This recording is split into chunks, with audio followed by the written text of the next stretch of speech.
Estamos de volta no programa Direitos e Deveres, Cidadania em Ação. Hoje com a entrevista da doutora Ida Rosana, que nos fala sobre qualidade de vida. Doutora Ida Rosana, eu sou um leigo no assunto e eu acredito que muitos dos nossos assinantes também não entendam essa área de atuação da senhora. Dentro de uma das técnicas que a senhora utiliza está a massoterapia. O que é a massoterapia? Na verdade, doutor Cazu, massoterapia é a arte de curar com o toque, onde a gente utiliza-se de diversas técnicas, tanto ocidentais quanto orientais, para curar um corpo que esteja com alguma deficiência de energia. Então, a massoterapia nós podemos utilizar massagens como shiatsu, tuiná, amá, massagens relaxantes, a própria drenagem linfática, para que se tenha a cura do corpo físico. E dentro da minha experiência, o que a gente percebe é que a massoterapia, ela traz uma consciência corporal. Trazendo a consciência corporal, você consegue com que a pessoa desenvolva a sua própria cura. Então é muito interessante que muitas vezes as pessoas me procuram para uma massagem relaxante. E uma das técnicas que eu mais utilizo, por ser mais eficiente, é a técnica do shiatsu. É uma técnica onde você trabalha a massagem com os dedos e com pressão, porque o shi é dedo e o shiatsu é pressão. Então você trabalha essa técnica nos meridianos que nós temos, que são canais de energias que fluem neste corpo, e os pontos de acupuntura. E é através dessa massagem que a gente vai buscando aonde está a deficiência e a estagnação de energia. Porque, na verdade, o teu corpo fala mais do que a sua boca, quando se trata de dores e emoções. Muitas vezes eu percebi naquele corpo, que para mim é um templo sagrado, né?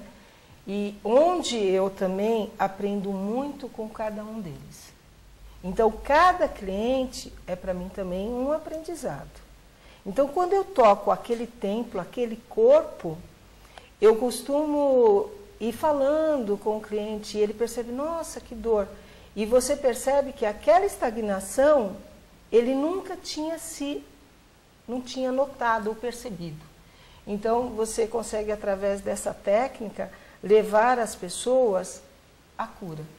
Então, você, ao mesmo tempo que você está liberando uma energia, a própria pessoa, com a conscientização, está se curando. Uma curiosidade, quer dizer, então, desculpa, Adriana, que o shiatsu seria a espécie de onde a massoterapia seria um gênero? Isso. É interessante. A massoterapia é o todo, onde trabalham com diversas técnicas. E o que eu estava falando, que eu acho interessante, às vezes as pessoas me procuram por massagem relaxante. Trabalho com pedras quentes, que é uma das técnicas ótimas contra o estresse, maravilhosa. E não tão dolorida, né? Porque o shiatsu é um pouco dolorido. E as pessoas, não, eu só quero uma massagem relaxante. Quando você começa a massagem, você vai percebendo que ele está com problema de tristeza e ele, às vezes, ele deixa de lado porque ele acha que isso talvez não seja tão importante. Então, mesmo fazendo a ficha de anamnese, tudo direitinho, é o corpo que me dá referência, muitas vezes, do que ele está precisando. Que dá realmente as mensagens do que está acontecendo com aquela pessoa. Do que está acontecendo com aquela pessoa. E existe alguma contraindicação? Qualquer pessoa pode fazer? Olha, na verdade, toda técnica tem a sua contraindicação, seja ela total ou parcial, né? Mas nós não fazemos a massagem quando tem alguma inflamação, alguma infecção, com estado febril, em alguns casos de câncer, né? Então, toda a técnica tem a sua contraindicação. Todavia, isso é analisado a cada cliente. Grávida pode fazer massagem? Claro que sim. É até saudável, tanto para ela quanto para o nenê. Todavia, você tem que ter alguns cuidados para não tocar alguns pontos de acupuntura, que são restritivos àquele momento, aos 3 primeiros meses de gravidez. Mas existe a massagem para gestante. Todavia, você tem que analisar caso a caso, casos de pressão alta. Então, as técnicas que você vai aplicar com aquele cliente depende desse diagnóstico que você vai fazer através dessa ficha de anamnese. E um problema muito comum, a enxaqueca. Enxaqueca, é aplicada essa técnica da massoterapia? Eu vou te dizer uma coisa, doutora. Muitas vezes nós precisamos entender que algumas patologias, após instaladas no corpo físico, a terapia alternativa, quando essas patologias já estão instaladas, ela se torna complementar ao tratamento tradicional. Então, como que eu vou te explicar? Nós podemos imaginar uma linha onde nós temos a parte energética e a parte física. Quando o corpo vem dando esses sinais, uma pontadinha na dor de cabeça, uma dorzinha aqui, então a gente toma um analgésico e passou, e não se preocupa com esses sinais, ele vai passando essa parte energética e atinge o corpo físico com a doença. Quando chega nesta parte, aqui a terapia alternativa, ela é totalmente eficiente na prevenção. Totalmente eficiente. Quando ela chega na parte do corpo físico, ela já se torna complementar. Mas é um auxiliar muito eficiente. Eu tenho casos, pessoas com enxaqueca, em que as suas crises diminuíram muito. Muito. Porque você acaba fazendo a liberação de energias estagnadas, você acaba tendo a consciência que a pessoa tem que lidar melhor com o seu emocional. Então, muitas vezes, essa terapia complementar auxiliar ao tratamento médico, porque nós, como terapeutas, não podemos estar dando indicações. Nós tratamos com recursos naturais. Então, é um auxiliar que eu tenho percebido de muita eficiência. Um exemplo, dores, bursites, tendinites, muitas vezes, com um tipo de tratamento, com alguma técnica, some. Às vezes as pessoas vêm fazendo tratamentos longos. Quando você faz com que ela se conscientize de que aquela dor é um momento de raiva, e ela trata essa raiva, ela coloca para fora, a dor passa.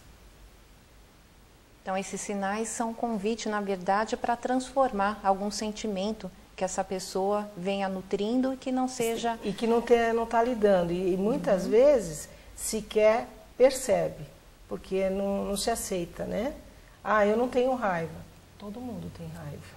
Doutora Aida, eu acredito que o assunto deve estar chamando a atenção do nosso assinante. E se alguém estiver interessado em se utilizar de alguma técnica assim, de terapia holística, corporal ou massoterapia, que cuidado essa pessoa deve ter na escolha do profissional?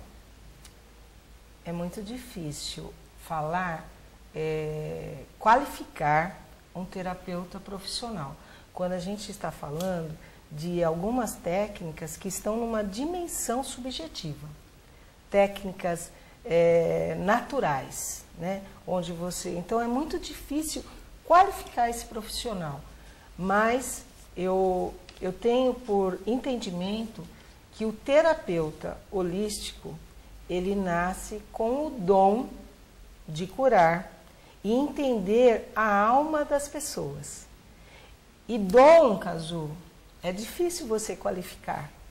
Então é a mesma coisa, a gente qualificar um cantor se ele não tiver uma formação superior.